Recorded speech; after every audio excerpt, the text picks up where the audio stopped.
Hello students, in first video we discussed about the layers of microsporangial wall, that is epidermis, endothelium, middle layer and tapetum. We saw tapetum in detail there.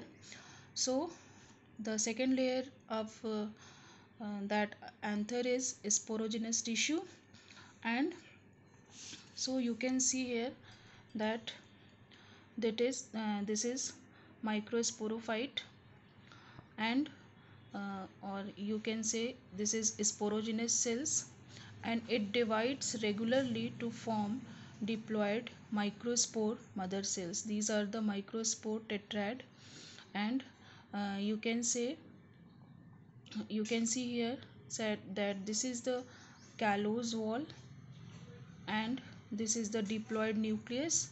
Here occur meiosis first, and then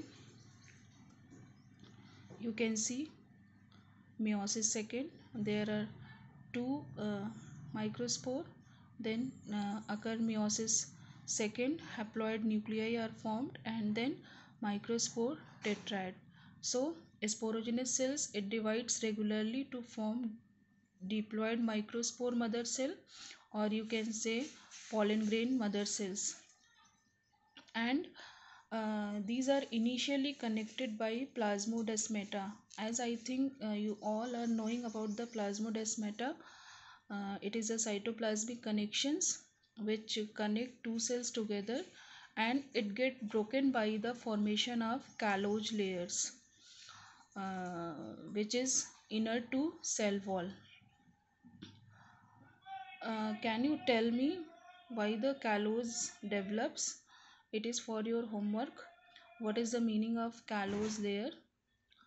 So come to next, microsporogenesis, how the microspores are formed. So the separated microspore mother cells round off and undergo meiosis to form four haploid microspore, and this phenomena is known as this phenomenon of formation of haploid microspore from a microspore or pollen mother cells through meiosis is known as microsporogenesis. So in next diagram you can see here that there are two types of cells are formed. This is the single microspore, and you can see how it get develops.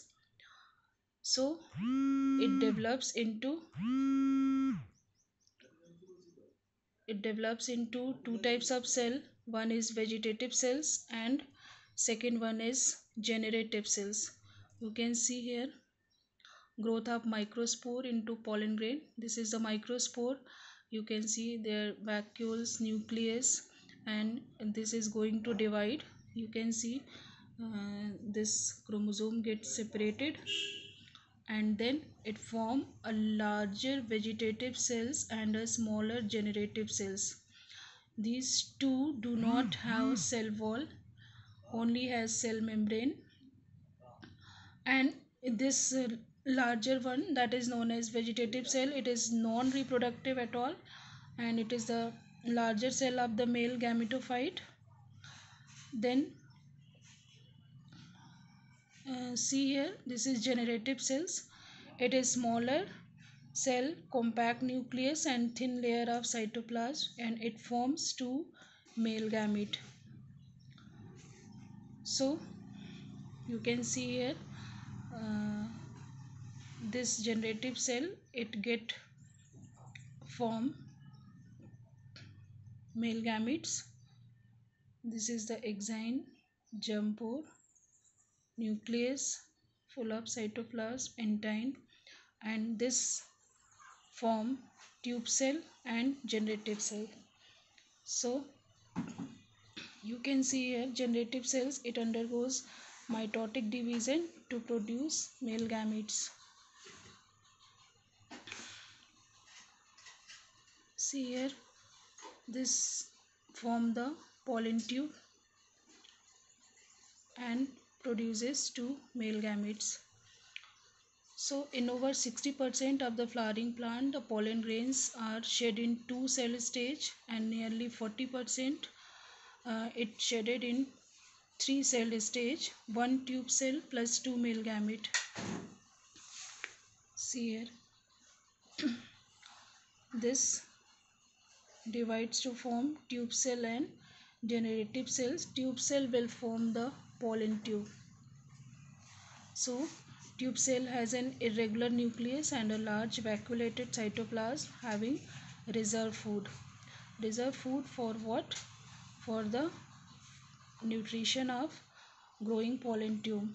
It forms a pollen tube that carries the male gametes for fertilization. So I think you got what is the microsporogenesis and the formation of pollen tube.